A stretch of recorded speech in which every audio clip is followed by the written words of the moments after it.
Outer Wilds is unlike anything I have played before. This is a game that forgoes the standard progression systems.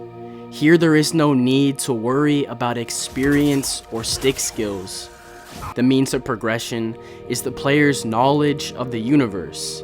You beat this game by learning the rules of this expertly crafted solar system, then applying them to solve complex puzzles scattered throughout this miniature Milky Way, in the hopes of discovering the secrets of the Nomai and reaching the eye of the universe.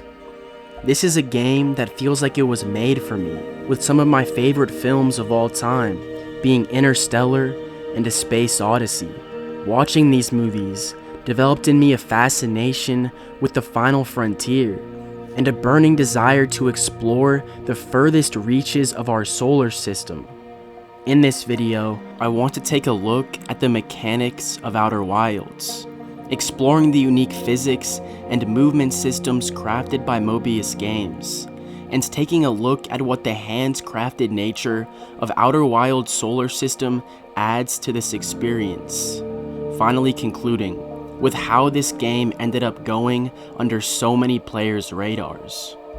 A game that I commonly hear brought up in the same breath as Outer Wilds is No Man's Sky. I can still remember the initial hype for that game, an infinite sandbox, just as big as our own galaxy, with trillions upon trillions of planets to discover and explore.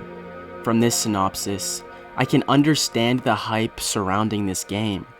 I too was quite excited to get my hands on No Man's Sky at the time of release, yet I was ultimately left disappointed. Each planet I explored felt the same. Sure, there were minor differences in color and assets, yet I found nothing that truly amazed me. In this quest for an infinite galaxy, there was no choice but to sacrifice the uniqueness of each individual planet.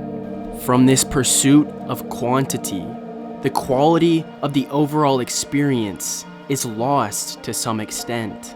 I have never understood this fascination with making maps larger and more expansive. And it's our biggest one yet.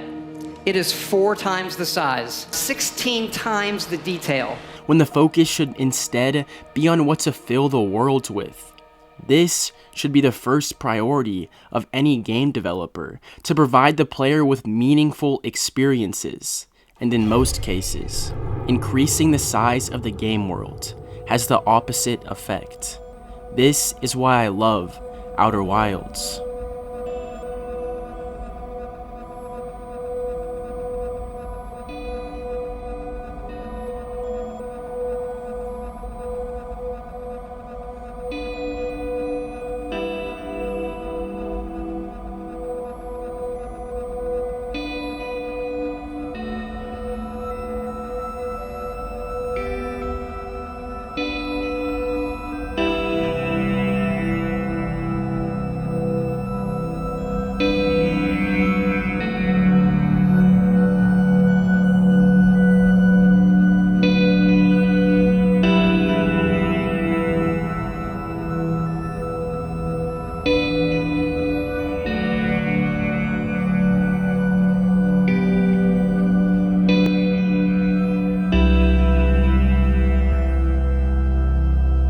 This game strikes the perfect balance between quality and quantity. While playing, the solar system feels massive and alive. There are only 7 planets here, and they are mere kilometers apart, yet at least to me, this game feels more expansive than No Man's Sky. Perhaps it's because I actually feel a reason to explore each area. In choosing to focus on a limited number of planets, the developers were able to ensure that each world is unique and offers differing gameplay experiences to the player. From Ash Twin, one of 2 planets locked in a permanent hourglass, where sand from one world will fill the surface of the other on a 22-minute loop, to Brittle Hollow, a world that is being bombarded by meteors, which will smash away great chunks of its frigid surface, cascading them into the black hole at the planet's core. Outer Wilds may not look like Red Dead Redemption 2, yet it has a style that suits this experience perfectly, with the team at Mobius stating that the visual inspiration for this game came from camping in space, with a focus on rustic backwoods naturalistic environments and a 60s to 70s era NASA aesthetic, with the art director stating that his main goal was not only to make the game look pretty, but to use the art to enhance the design. Outer Wilds relies on real science for many of the interactions within its miniature solar system. This realistic physics system is first communicated to the player through the observatory on Timber Hearth, where there's an exhibit consisting of a low table and 3 gently rolling metallic balls, where it is revealed that the moon, as it orbits the planet, pulls on objects from different directions. The balls here are being affected by the moon's gravity, and this also applies to the player, causing you to drift slightly upon jumping, depending on the position of the moon at that time. This exhibit is one of Outer Wilds' attempts to demonstrate to the player the realism of its solar system. This focus on real science applies to many of the game's biggest set pieces. Say for example, the black hole that sits at the core of Brittle Hollow. In an interview on the Unity creator stream, lead designer Wesley Martin stated that the team studied the math behind black holes and implemented a simplified version of this into the game. Like the real thing, there is an event horizon, or point of no return, with such a strong gravitational pull that even light cannot escape. We can also observe here the true-to-life phenomenon, in which light, due to the extreme gravity emitted from the black hole, echoes, bending around the back of the object.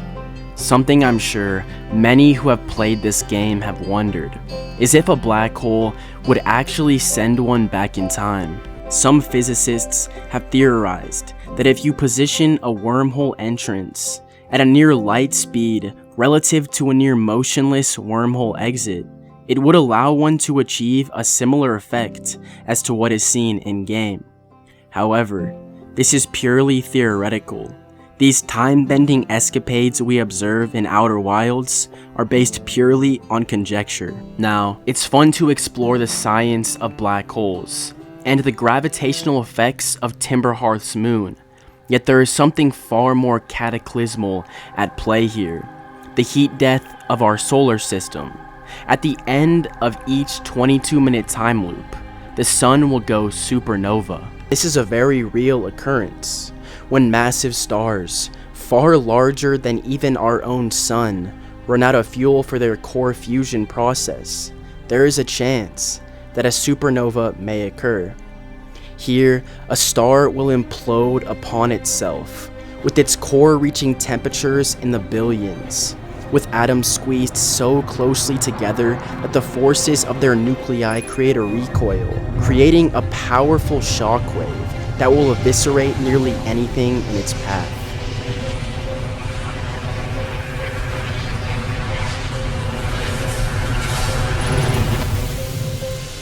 Outer Wilds is criminally underappreciated. Much of this concerns the circumstances surrounding its release. In early 2019, Outer Wilds was released. Months later, Obsidian Entertainment came out with The Outer Worlds, an action RPG also about exploring a solar system. Both of these games had mechanics that dealt with time and were released with Epic Games Store exclusivity. I mean, take a look at the logos for both games. It becomes easy to see why some players were left confused. Now, I know this game has received a great deal of recognition from those who have played it, yet from my experience, this game is discussed far too little, and this is quite a shame, as in my opinion, this game deserves just as much attention as any AAA release of the last decade. And as a video game, I think any gamer should experience at least once in their lifetime.